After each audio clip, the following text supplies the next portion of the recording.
तो राधे राधे साथियों, और ये हमारे जनवरी महीने की वीकली करंट अफेयर्स की क्लास है। इसमें हम जनवरी का तीसरा सप्ताह स्टार्ट कर रहे हैं। तीसरे सप्ताह का पहला वाला पार्ट होगा जिसमें 4 दिन हम कवर करेंगे, 15, 16, 17 और 18 जनवरी तक के सारे इंपॉर्टेंट क्वेश्चन आपको यहाँ पे मिलेंगे। चलिए स्टार्ट करते हैं आज की क्लास बिना टाइम वेस्ट करें। तो इस प्रश्न में पूछ रहे, अभी चर्चा में रही ईरा जाधव, इनका संबंध किस खेल से है? तो सही उत्तर तो हो जाएगा क्रिकेट। और ये चर्चा में क्यों रही, पहले मैं आपको बता दूं, ईरा जाधव ये 14 साल की है और अभी अंडर 19 क्रिकेट में 13 शतक बनाने वाली वो पहली भारतीय क्रिकेटर बन गई है। अभी मुंबई के लिए खेलते हुए मेघालय के खिलाफ अंडर 19 वुमेन्स ओडीआई ट्रॉफी में 346 रन उन्होंने बनाए और इस तरह से उन्होंने स्मृति मंधाना का 224 रनों का रिकॉर्ड तोड़ दिया है। तो सिंपल सा याद रखेंगे, अभी अंडर 19 क्रिकेट में 13 शतक बनाने वाली वो पहली भारतीय क्रिकेटर बन गई है। ईरा जाधव इनका नाम है। ठीक है, अगला देखते हैं। फिर अगले में पूछ रहे हैं अभी किसने स्पेनिश सुपर कप का खिताब जीत लिया है? तो सही उत्तर हो जाएगा एफसी बार्सिलोना ने। स्पेनिश सुपर कप 2025 की हम बात कर रहे हैं और कहां पर हुआ? जेद्दा सऊदी अरब में हुआ। एफसी बार्सिलोना ने जीत लिया, ये इसका 15वां टाइटल है। यहाँ पे इसने हराया है रियल मैड्रिड को। ठीक है, तो ये 3-4 पॉइंट्स आपको याद रखने हैं। कौन सा चैंपियनशिप है, कहां हुआ, किसने जीता और किससे हराया। अगला देखते हैं। फिर अगले में पूछ रहे हैं कि कौन चांद से पृथ्वी के चुंबकीय आवरण का अध्ययन करने के लिए लेक्सी मिशन लॉन्च करेगा? तो सही उत्तर हो जाएगा नासा। यहाँ पे लेक्सी की फुल फॉर्म देख लो पहले आप, लूनर एनवायरमेंट हेलियोस्फेरिक एक्सरे इमेजर। तो चांद से पृथ्वी के चुंबकीय आवरण का अध्ययन करने के लिए नासा ये लेक्सी मिशन को लॉन्च करेगा। तो ये आपको याद रखना है। नासा की बात करें, नासा की फुल फॉर्म जरूर देखो, एग्जाम में आ चुकी है। National aeronautics and space administration, स्थापना होती 1958 में। मुख्यालय वॉशिंगटन डीसी में है। एडमिनिस्ट्रेटर है बिल नेल्सन। अगला देखते हैं। फिर अगले में पूछ रहे भी, आईयूसीएन ने रेड डेटा सूची में मीठे पानी की जैव विविधता के महत्वपूर्ण हॉट स्पॉट के रूप में अभी किसे सूचीबद्ध किया है? तो सही उत्तर होगा वेस्टर्न घाट, पश्चिमी घाट को। तो भारत की 4 जैव विविधता हॉट स्पॉटों में से एक पश्चिमी घाट पर्वत श्रृंखला, जो कि दुनिया के उन 4 क्षेत्रों में से एक है जहां मीठे पानी की प्रजातियां विलुप्त होने के सबसे अधिक खतरे में है। और इसी को अभी आईयूसीएन के खतरे में पड़ी प्रजातियों के रेड डेटा लिस्ट की मीठे पानी की जैव विविधता के महत्वपूर्ण हॉट स्पॉट के रूप में अभी इसे शामिल किया गया है। और इसमें यह भी बताया गया कि दुनिया भर के मीठे पानी की 1/4 प्रजातियों के विलुप्त होने का उच्च खतरा है। और हमारे यहाँ पे इसमें सबसे ज्यादा खतरा है केरल में, जो पेरियार नदी की हम्प बैक्ड महशीर है वो सबसे ज्यादा खतरे में है। तो ये ध्यान रखना। बाकी आईयूसीएन की स्टैटिक में आपको बता दूं, आईयूसीएन मतलब the international union for conservation of nature and natural resources, जिसकी स्थापना होती है 1948 में। हेडक्वार्टर ग्लेन स्विट्जरलैंड में है। आईयूसीएन का भी हैरी मेसेल पुरस्कार मिला था 2024 में बिप्लब कुमार तालुकदार को, जो कि असम से है। ये नाम भी ध्यान में रखना। अगला देखते हैं। फिर अगले में पूछ रहे हैं भारतीय थल सेना दिवस, इंडियन आर्मी सर्विस डे, ये कब मनाया गया? तो सही उत्तर हो जाएगा इसका 15 जनवरी। क्यों मनाते हैं 15 जनवरी? क्योंकि 15 जनवरी 1949 को फील्ड मार्शल के.एम. करियप्पा ये हमारे पहले भारतीय कमांडर इन चीफ बने थे, इसीलिए 15 जनवरी को ये दिवस हम मनाते हैं। और जब ये रिटायर्ड हुए थे उस दिन तारीख थी 14 जनवरी को। तो 14 जनवरी को हम आर्म्ड फोर्सेज वेटरन्स डे, सशस्त्र सेना भूतपूर्व सैनिक दिवस के रूप में मनाते हैं। ठीक है, जिस दिन बने थे उस दिन तो आर्मी डे, रिटायर्ड हुए थे उस दिन आर्म्ड फोर्स वेटरन्स डे। ठीक है, ध्यान रखना दोनों। अगला प्रश्न देखते हैं। अच्छा, वैसे अभी वर्तमान में आर्मी चीफ उपेंद्र द्विवेदी है, नए बने थे, ये भी याद रखना। अगला देखते हैं। अभी फिर अगले में पूछ रहे हैं अभी दिसंबर महीने के लिए ICC player of the month किसे चुना गया है? तो सही उत्तर हो जाएगा जसप्रीत बुमराह को। तो 2024 का ये आखिरी महीना दिसंबर है और इसके लिए ICC men's player of the month पुरुषों में जसप्रीत बुमराह को चुना गया। वही महिलाओं में अगर बात करेंगे तो एनाबेल सदरलैंड को चुना गया, जो कि ऑस्ट्रेलिया की है। ठीक है, तो ये दोनों ध्यान में रखना। बाकी आईसीसी के कुछ स्टैटिक में आपको बता दूं, स्थापना होती है 1909 में। हेडक्वार्टर दुबई यूएई में। सीईओ जेफ एलार्डिस है और चेयरमैन नए बन गए जय शाह। ध्यान रखना। अब ये एक और सबसे इंपॉर्टेंट प्रश्न आ गया, एग्जाम में प्रश्न पूछा जाएगा ये, क्योंकि अभी केंद्र सरकार ने नेशनल हल्दी बोर्ड का पहला अध्यक्ष बनाया है। किसे बनाया है? तो सही उत्तर तो हो जाएगा यहाँ पे पल्ले गंगा रेड्डी को। 2 तरह के प्रश्न बन सकते हैं आपके एग्जाम में, क्योंकि ये हल्दी के लिए पहला बोर्ड बनाया गया है नेशनल हल्दी बोर्ड, और इसके पहले अध्यक्ष बने हैं कौन? पल्ले गंगा रेड्डी। एक तो ये नाम याद रखना है। इसके अलावा इस बोर्ड का मुख्यालय कहां पर स्थापित किया गया? तो तेलंगाना में। और पूछ ले तेलंगाना में भी कहां पे, तो फिर आप याद रखेंगे तेलंगाना के निजामाबाद में। ठीक है, बाद में नहीं, निजामाबाद में। ठीक है, तो मुख्यालय याद रख लेना और पहले अध्यक्ष का नाम याद रखना, पल्ले गंगा रेड्डी इनका नाम है। अगला प्रश्न देखते हैं। अच्छा, लेकिन एक बार ऑप्शन में आपको बता दूं क्योंकि ऑप्शन से इंपॉर्टेंट है। वी नारायण अभी इसरो के 11वें नंबर के अध्यक्ष बने थे, और भुवनेश कुमार UIDAI के CEO बने थे, और V Ramasubramanian national human right commission के भी अध्यक्ष बने थे। इंपॉर्टेंट है सारे, तो ध्यान में रखना। अगला प्रश्न देखते हैं। फिर अगला प्रश्न भी अच्छा प्रश्न है। पूछ रहे हैं देश के पूर्वी क्षेत्र की अपनी तरह की पहली खगोलीय वेधशाला ये कहां पर स्थापित की गई है? तो इसका सही उत्तर हो जाएगा पश्चिम बंगाल में।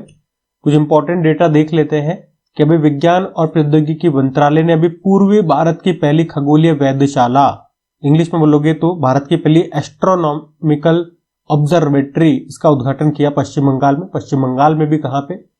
पुरुलिया जिले के गर पंचकोट क्षेत्र के पंचेत पहाड़ी पर।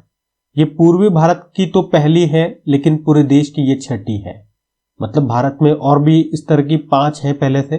कहां कहां पर है वो भी देख लो। लद्दाख में, उत्तराखंड के नैनीताल में, राजस्थान के माउंट आबू, पुणे के गुरबानी हिल्स और तमिलनाडु में कवलूर में। और अब ये भारत की छठी बन गई है पश्चिम बंगाल में। और इस वेधशाला का नाम, जो कि पूर्वोत्तर भारत की पहली है, जो पश्चिम बंगाल में स्थापित की गई है, इसका नाम सत्येंद्र नाथ बोस के नाम पर रखा गया है। इसकी स्थापना भी कोलकाता का जो सत्येंद्र नाथ बोस राष्ट्रीय मूल विज्ञान केंद्र है, उसी ने इसकी स्थापना की है। ठीक है, तो इतना आप ध्यान में रखना। अगला देखते हैं। फिर अगले में पूछ रहे हैं, अभी प्रधानमंत्री नरेंद्र मोदी ने अभी IMD यानी कि इंडियन मेट्रोलॉजिकल डिपार्टमेंट, हिंदी में बोलोगे तो भारतीय मौसम विज्ञान विभाग, इसके 150 वर्ष पूरे होने के उपलक्ष्य में अभी कौन सा मिशन शुरू किया है? सही उत्तर हो जाएगा मिशन मौसम। आपको पता है अभी 2025 में भारतीय मौसम विज्ञान विभाग ये अपना 150वां स्थापना दिवस मना रहा है, और इसी मौके पर मोदी जी ने अभी मिशन मौसम को शुरू किया है, जिसका उद्देश्य है मौसम और जलवायु संबंधी विज्ञान में भारत के अनुसंधान और विकास क्षमता को मजबूत करना। और ये मिशन 2 सालों के लिए रहेगा, और इसमें कितना खर्च होगा?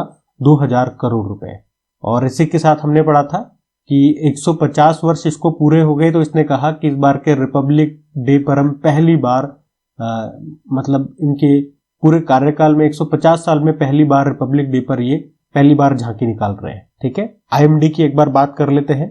तो इंडियन मेट्रोलॉजिकल डिपार्टमेंट इंग्लिश में बोलेंगे, स्थापना होती है 15 जनवरी 1875 में, और स्थापना के वक्त इसका जो मुख्यालय वो कलकत्ता में था। ये प्रश्न आ चुका है एग्जाम में, याद रखना। वैसे वर्तमान में अभी नई दिल्ली में है। किस मंत्रालय के अंतर्गत आता है? पृथ्वी विज्ञान मंत्रालय। वर्तमान में डायरेक्टर जनरल मृत्युंजय महापात्रा है, जिन्हें साइक्लोन मैन ऑफ इंडिया के नाम से भी जानते हैं। जैसे वर्ल्ड मेट्रोलॉजिकल ऑर्गेनाइजेशन का मुख्यालय जेनेवा स्विट्जरलैंड में है, ध्यान रखना। अगला प्रश्न देखते हैं। फिर अगले में पूछ रहे हैं अभी भारतीय नौसेना में शामिल INS नीलगिरी स्टेल्थ फ्रिगेट को भारतीय नौसेना की किस परियोजना के तहत विकसित किया जा रहा है? तो आंसर हो जाएगा प्रोजेक्ट 17A। अभी चर्चा में क्यों है? क्योंकि अभी मोदी जी ने ही 15 जनवरी को Mazagon dock ship builders limited Mumbai में 3 फ्रंटलाइन नौसेना युद्धपोत और एक पनडुब्बी को लॉन्च किया, उद्घाटन कर दिया, नौसेना में शामिल कर दिया, जिसमें से 2 तो युद्धपोत है और एक पनडुब्बी है। एक INS सूरत, INS नीलगिरी, और जो पनडुब्बी है उसका नाम INS वागशीर है। तीनों का निर्माण Mazagon dock ship builders limited Mumbai ने किया है। जो INS नीलगिरी है उसे भारतीय नौसेना के प्रोजेक्ट 17A के अंतर्गत बनाया गया है, INS सूरत को प्रोजेक्ट 15B के अंतर्गत, और INS वागशीर को प्रोजेक्ट 75 के अंतर्गत। तो अभी आप ये ध्यान रख लेना। और किस किस प्रोजेक्ट में और कौन कौन से बने, बिल्कुल मैंने आपको डिटेल में बताया था अपनी डेली करंट अफेयर्स वाली क्लास में। तो यहाँ उतना डिटेल में हम नहीं चलते हैं, आपको पता है वीकली और मंथली वाली जो सीरीज होती है हमारी, वरना यहाँ भी उतना ही डिटेल में चलने लगूंगा तो फिर डेली करंट अफेयर्स में और वीकली और मंथली वाली में क्या अंतर रह जाएगा। तो यहाँ हम चलते हैं बिल्कुल point two point, current affairs बिल्कुल पॉइंट टू पॉइंट करते हैं, ज्यादा रिविजन और ज्यादा डिटेल में हम नहीं चलते हैं। अगर आप में से कोई स्टूडेंट्स डिटेल में जानना चाहते हैं कि आप भर भर के और भी डिटेल में बताओ और भी, तो आपके लिए फिर डेली करंट अफेयर्स वाला बेस्ट रहेगा। अभी जो प्रश्न था उससे संबंधित सारी जानकारी मैंने आपको दे दी है। अगला प्रश्न देखते हैं। फिर अगले में क्या पूछ रहे हैं, अभी झुंड ड्रोन हमले के खतरे का मुकाबला करने के लिए डिजाइन की गई स्वदेशी माइक्रो मिसाइल प्रणाली, इसका नाम क्या है? तो आंसर होगा भार्गवस्त्र। तो ये माइक्रो मिसाइल सिस्टम है भार्गवस्त्र, और अभी गोपालपुर सीवार्ड फायरिंग रेंज में इसका सफलतापूर्वक परीक्षण किया गया है। और ये है कहां पर? Gopalpur seaward firing range Orissa में आपको मिलेगा। मतलब है क्या ये? मतलब झुंड के रूप में बहुत सारे ड्रोन अगर हमला करते हैं तो हमें समझ में नहीं आता किस वाले ड्रोन को मारना है। इसको मारेंगे ये हमला कर देगा, इसको मारेंगे ये हमला कर देगा। तो बहुत सारे जब झुंड में ड्रोन आएंगे तो उनको एक साथ मारने के लिए हमने ये एक सिस्टम तैयार किया है, माइक्रो मिसाइल सिस्टम इसको बोला गया है। किसने डेवलप किया इस भार्गवस्त्र को? इसको नाम भी दिया भार्गवस्त्र। तो नागपुर की एक सोलर ग्रुप की एक सहायक कंपनी है इकोनॉमिक एक्सप्लोजिव लिमिटेड, उसने इसको तैयार किया है। इन्होंने कहा ये जो इनका सिस्टम है ये एक साथ 64 लक्ष्यों को ट्रैक कर सकता है। मतलब जो झुंड में ड्रोन आ रहे हैं तो उनमें से 64 को एक साथ को ये ट्रैक कर लेगा, और उनको ट्रैक करने के बाद 14 सेकंड के अंदर हमला करके उनको मार भी देगा। रेंज भी बताई गई है, 5 किलोमीटर से ही ये उनको ट्रैक करने लग जाएगा। तो भार्गवस्त्र नाम है, ध्यान में रखना। अगला प्रश्न देखते हैं। फिर अगले में पूछ रहे हैं भी किस राज्य सरकार ने इमरजेंसी के दौरान जेल गए लोगों को मासिक पेंशन देने की घोषणा की है? तो सही उत्तर हो जाएगा यहाँ पे उड़ीसा। तो अभी उड़ीसा सरकार ने कहा कि 1975 से 77 के दौरान आपातकाल के दौरान जो लोग जेल गए हैं उन्हें 20,000 रुपए की मासिक पेंशन देंगे। और ये पहला राज्य नहीं है ऐसा करने वाला, इससे पहले ऑलरेडी 3 राज्य ऐसा कर चुके हैं, मध्य प्रदेश, राजस्थान और छत्तीसगढ़, और अब ऐसा करेगा उड़ीसा। तो जो भी लोग 26 जून 1975 से 21 मार्च 1977 तक आंतरिक सुरक्षा अधिनियम या भारत रक्षा और आंतरिक सुरक्षा नियम के तहत जेल में बंद हुए हैं उनको ये पेंशन मिलेगी। ठीक है, ध्यान रखना। अगला देखते हैं। फिर अगले में पूछ रहे हैं प्रधानमंत्री नरेंद्र मोदी ने एशिया के दूसरे सबसे बड़े इस्कॉन मंदिर का भी उद्घाटन कहां पर किया? तो इसका सही उत्तर हो जाएगा नवी मुंबई में किया है। मोदी जी ने नवी मुंबई में एशिया के दूसरे सबसे बड़े इस्कॉन मंदिर का उद्घाटन किया। ये इस्कॉन का पहला ऐसा मंदिर होगा जिसमें इनके जो संस्थापक हैं स्वामी श्रील प्रभुपाद, उनका स्मारक भी होगा। और इस मंदिर का इन्होंने नाम रखा है श्री श्री राधा मदन मोहन जी मंदिर। 170 करोड़ रुपए में बनकर ये तैयार हुआ। अच्छा, इस्कॉन की स्थापना किसने की थी? ये प्रश्न एग्जाम में आ चुका है। भक्ति वेदांत स्वामी प्रभुपाद ने। और इस्कॉन की फुल फॉर्म भी देख लेना, international society for Krishna consciousness होती है। और इस्कॉन की फुल फॉर्म भी एक बार देख लेना, international society for Krishna consciousness होती है। अगला देखते हैं। फिर अगले में पूछ रहे हैं राष्ट्रीय स्टार्टअप दिवस कब मनाया जाता है? National startup day. तो सही उत्तर हो जाएगा 16 जनवरी को मनाया जाता है। और 16 जनवरी को ही क्यों मनाते हैं? क्योंकि एक इनिशिएटिव, एक पहल आई थी स्टार्टअप इंडिया नाम से, वो आई थी 16 जनवरी 2016 को, इसीलिए 16 जनवरी को ये नेशनल स्टार्टअप डे के रूप में मनाया जाता है। पहली बार इसको 2022 में मनाया गया था, ध्यान रखना ये। अगला देखते हैं। फिर एक बुक आई है, बुक का नाम है parliament powers function and privilege. इस बुक के लेखक कौन है? तो आंसर होगा डॉक्टर KS चौहान। और इस बुक को लॉन्च किया हमारे जो वाइस प्रेसिडेंट है जगदीप धनखड़ जी ने। तो ये बुक संसद की भूमिकाओं, जिम्मेदारियों और विशेषकर सरकारी निगरानी के संबंध में महत्वपूर्ण जानकारी देती है। बुक का नाम parliament powers function and privileges है, ये ध्यान रखना है, लेखक का नाम याद रखना है। अगला देखते हैं। अगला प्रश्न उत्सव से है, मकर विलक्कू उत्सव। मकर विलक्कू फेस्टिवल आप सब जानते हो, बड़ा इंपॉर्टेंट फेस्टिवल है, एग्जाम में पूछा जाता है। ये कहाँ मनाया जाता है? तो आंसर हो जाएगा केरल में मनाया जाता है। तो केरल में आपको पता है सबरीमाला मंदिर है, वहीं पे ये उत्सव मनाया जाता है मकर विलक्कू का। और ये ध्यान रख लेना, इसमें कितने दिनों तक ये चलता है? 7 दिनों तक चलता है। ठीक है, सबरीमाला मंदिर में मनाया जाता है मकर विलक्कू त्योहार, 7 दिनों तक चलता है। कहां पे? केरल आंसर हो जाएगा। अगला प्रश्न देखते हैं। अच्छा, ये प्रश्न मैंने पूछा था डेली करंट अफेयर्स की क्लास में, वहां मैंने आपसे पूछा था केरल का कौन सा त्योहार है जो नए साल का प्रतीक है? ये प्रश्न एग्जाम में आ चुका है, शायद मेरे ख्याल से SSC MTS के एग्जाम में ये पूछा गया था। तो इसका उत्तर मैं भी आपको बता देता हूं, विशु इसका आंसर होगा। ठीक है, ध्यान रखना ये। अगला देखते हैं अभी। फिर अगले में पूछ रहे अभी सिंगापुर ने किसे मानद नागरिक पुरस्कार से सम्मानित किया है? तो आंसर हो जाएगा तरुण दास को। तो सिंगापुर के जो राष्ट्रपति हैं थर्मन षणमुगरत्नम, अभी इन्होंने ही तरुण दास को सिंगापुर के मानद नागरिक पुरस्कार से सम्मानित किया। अभी ये भारत के दौरे पर आए हुए थे तो यहीं पर उन्होंने इनको ये सम्मान दिया है। तो भारत और सिंगापुर के संबंधों को मजबूत करने के लिए जो काम करते हैं उनको ये सम्मान दिया जाता है। और ये सम्मान पाने वाले आप कह सकते हो ये दूसरे भारतीय बन गए हैं। ठीक है, कौन? तरुण दास। इनसे पहले ये किससे सम्मान मिला था? तो स्वर्गीय रतन टाटा जी को ये सम्मान मिला था, वो ये सम्मान पाने वाले एकमात्र भारतीय थे, लेकिन अब दूसरे तरुण दास बन गए, तो नाम ध्यान में रखना। अगला देखते हैं। अगले में पूछ रहे हैं प्यूमा इंडिया ने किसे अपना ब्रांड एम्बेसडर बनाया? तो 2025 के ब्रांड एम्बेसडर का ये पहला प्रश्न है, तो इसका सही उत्तर हो जाएगा पीवी सिंधु। ये हमारी बैडमिंटन प्लेयर है, तो इनका नाम याद रखना। और इनसे एक और इम्पॉर्टेंट पॉइंट याद रखो, पिछले साल हेल्थ मिनिस्ट्री ने तंबाकू कंट्रोल के लिए, तंबाकू नियंत्रण के लिए भी इनको ब्रांड एम्बेसडर बनाया था। और एक और मिनिस्ट्री है शिपिंग मिनिस्ट्री। आप बताओ शिपिंग मिनिस्ट्री ने किस खिलाड़ी को अपना ब्रांड एम्बेसडर बनाया था? ये मैं आपसे पूछ रहा हूं। अभी अगला हम देखते हैं। फिर अगले में पूछ रहे हैं एथलेटिक्स फेडरेशन ऑफ इंडिया के एथलीट्स कमीशन के चेयरपर्सन के रूप में किसे नियुक्त किया गया? सही उत्तर हो जाएगा अंजू बॉबी जॉर्ज को। अंजू बॉबी जॉर्ज का संबंध किससे है? लॉन्ग जंपिंग से है, लॉन्ग जंपर है ये। और अभी इन्हीं को एथलेटिक्स फेडरेशन ऑफ इंडिया के एथलीट्स कमीशन का चेयरपर्सन बनाया गया है। बस इतना सा आप ध्यान में रखना। इनको कुछ जो पुरस्कार सम्मान मिले वो मैंने यहाँ लिख दिया। अर्जुन अवार्ड 2002 में, राजीव गांधी खेल रत्न 2003 में, पद्मश्री 2004 में इनको मिल चुका है। ठीक है, अगला देखते हैं। फिर अगले में पूछ रहे हैं अभी पुनर्गठित परमाणु ऊर्जा आयोग के अध्यक्ष किसे नियुक्त किया गया? सिंपल से याद रखेंगे, अजीत कुमार मोहंती।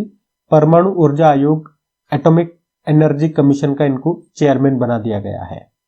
इसके अगर मैं पूछूं पहले प्रेसिडेंट कौन थे? होमी जहांगीर भाभा थे। इसका मुख्यालय आपको मुंबई में मिल जाएगा।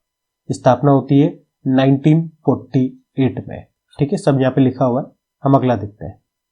फिर अगले में पूछ रहे अभी किस भारतीय महिला क्रिकेटर ने वनडे में सबसे तेज शतक लगाने का रिकॉर्ड बनाया है? तो सही उत्तर हो जाएगा स्मृति मंधाना ने।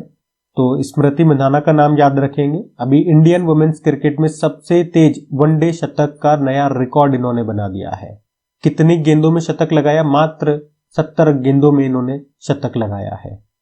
और इस तरह से उन्होंने हरमनप्रीत कौर का रिकॉर्ड तोड़ दिया। पिछले साल उन्होंने साउथ अफ्रीका के खिलाफ 87 गेंदों में शतक लगाया था, इन्होंने मात्र 70 गेंदों में लगा दिया। पूछे किसके खिलाफ? आयरलैंड के खिलाफ। क्या नाम है? स्मृति मंधाना। ध्यान रखना। अगला देखते हैं। फिर पूछ रहे हैं अभी भारत और किस देश ने 2026 को दोहरा वर्ष घोषित किया है? तो सही उत्तर होगा स्पेन। तो स्पेन और भारत ने 2026 को ड्वेल ईयर या दोहरा वर्ष के रूप में घोषित किया है। और जब स्पेन के प्रेसिडेंट, आपको याद होगा, पिछले साल भारत की यात्रा पर आए थे, तो उन्होंने कहा था कि 2026 को भारत और स्पेन मिलकर के संस्कृति, पर्यटन और एआई का वर्ष के रूप में मनाएंगे। ठीक है, तो दोहरा वर्ष बोल दो या संस्कृति, पर्यटन और एआई के वर्ष के रूप में मनाएंगे, ये बोल दो। भारत और स्पेन आपको याद रखना है। और स्पेन ने कहा कि वो बेंगलुरु में अपना वाणिज्य दूतावास खोलेगा, और हमने भी कह दिया हम स्पेन के बार्सिलोना में खोलेंगे। अगला प्रश्न देखते हैं। फिर अगले में पूछ रहे हैं अभी गान नगाई महोत्सव ये कहां पे मनाया गया? तो सही उत्तर हो जाएगा मणिपुर में मनाया जाता है। गान नगाई फेस्टिवल किस समुदाय के द्वारा मनाया जाता है? जेलियांगरोंग समुदाय के द्वारा ये महोत्सव मनाया जाता है। कहां पे? मणिपुर में। एक तरह से आप कह सकते हो फसल की कटाई के बाद का ये त्योहार है। और कितने दिनों तक मनाया जाता है? 5 दिनों तक मनाया जाता है ये गान नगाई फेस्टिवल। कहां पे? मणिपुर। ये याद रख लो, मणिपुर में गान नगाई फेस्टिवल 5 दिनों तक चलता है। और किस समुदाय के द्वारा? जेलियांगरोंग। अगला देखते हैं।